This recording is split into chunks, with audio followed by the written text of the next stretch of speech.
লক্ষ লোকের সমাবেশ ঘটানো সম্ভব, সেটা হচ্ছে আমার মুস্তাফিজুর রহমান দলের আহ্বায়ক বিএনপি জন্য যে ত্যাগ করেছে ছোট বড়, এখানে যেন আমাদের বিএনপি যারা যে আপনি ঠিক মতো রাত্রে ঘুমাতেও পারবেন না, সেটা কি আপনারা জানেন? শ্বাস নিতে কষ্ট হবে। আপনারা দেখেন, একটা জিনিস তফাৎ করেন, আমাদের নেতা তারেক রহমান যে নির্দেশ দিয়েছে, নির্দেশ পালন করার জন্য মুস্তাফিজুর রহমান দীপু ভাই আমাদের আদেশ করছে এই নির্দেশ পালন করার জন্য। আমরা এখন গাছের চারা বিতরণ করব, ঠিক সেম আওয়ামী লীগের আমলে এই গাজী সাহেব ঠিক এভাবেই মাদক বিতরণ করত। সময় দিয়ে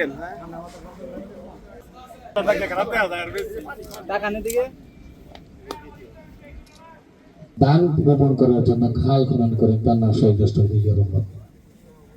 এদেশের মানুষ যখন সাহস করে কোনো কথা বলার সুযোগ পায়নি, সরাসরি যুদ্ধে অংশগ্রহণ করে লাল সবুজের পতাকা নিয়েছেন তার নাম শহীদ রাষ্ট্রপতি জিয়া রহমান। এদেশের মানুষ যখন ঘোষণা দেবে, স্বাধীনতার ঘোষণা দেবে, কোন মানুষ তার জীবনের নিরাপত্তা, পরিবারের নিরাপত্তাহীনতায় বলবে, কোন মানুষ সেদিন এগিয়ে আসেনি।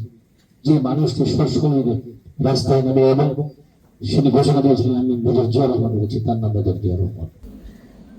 আসলে এখানে একটা বিপন আমরা দীর্ঘদিন চালিয়ে যাব।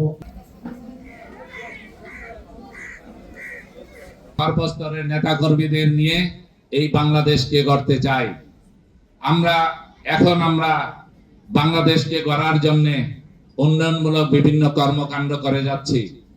তারই একটি অংশ হিসাবে যে 31 দফা আমাদের নেতা তারেক রহমান প্রদান করেছেন, সেই 31 দফা বাস্তবায়ন করার লক্ষ্যেই আজকে আমাদের স্বেচ্ছাসেবক দলের নেতা শাহীন প্রধান যে উদ্যোগ নিয়েছেন, সেই উদ্যোগে আমরা অংশগ্রহণ করার জন্য আপনারা যারা এসেছেন তাদেরকে স্বাগত জানাই। একটি সামাজিক উদ্যোগ, এই ধরনের উদ্যোগের মাধ্যমে আমরা আগামী দিনে সুন্দর বাংলাদেশ গড়ে তুলব ইনশাআল্লাহ। আজকে আমাদের সাথে এখানে উপস্থিত রয়েছে প্রত্যেকটি আঙ্গিনায়, প্রত্যেকটি রাস্তার দুধারে ফলজ, বনজ, ঔষধি গাছ লাগানোর নির্দেশ উনি দিয়েছিলেন। এতে করে বাংলাদেশের সেই দিনের যে সফলতা, তার মধ্য দিয়ে বাংলাদেশ আজকে বিশ্বের 86টি দেশে ঔষধ রপ্তানি করছে।